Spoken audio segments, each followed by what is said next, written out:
Dunyodagi eng kichkina narsa nima?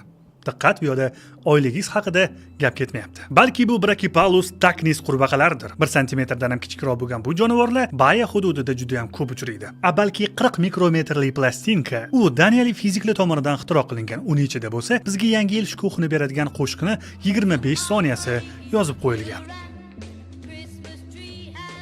Yo'q, bu ham emas. Dunyodagi eng kichkina narsa bu hech narsa.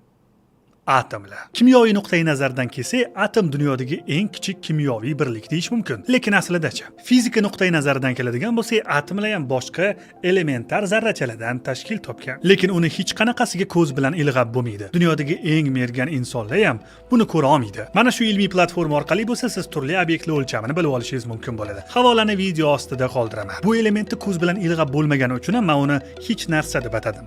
Lekin aslida bu hech narsa aslida hamma narsa.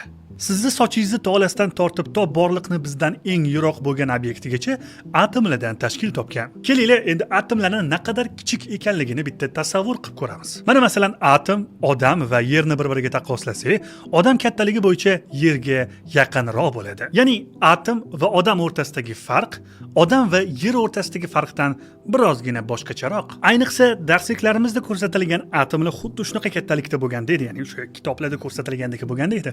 Sizni kaftingiz yer sharidan ham kattaroq bo'lgan bo'lardi. Masalan, oddiy qum donasining ichida taxminan 6 kvintillion atom bo'ladi. Tushunyapsiz-a?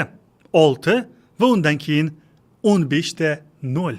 Agarda ana shu qum donasi ichidagi har bir atomning o'lchamini ana shu qum donasidek tasavvur qiladigan bo'lsak, ana shu bir dona qum donasini o'zi 1100 metr balandlikka to'g'ri kelardi.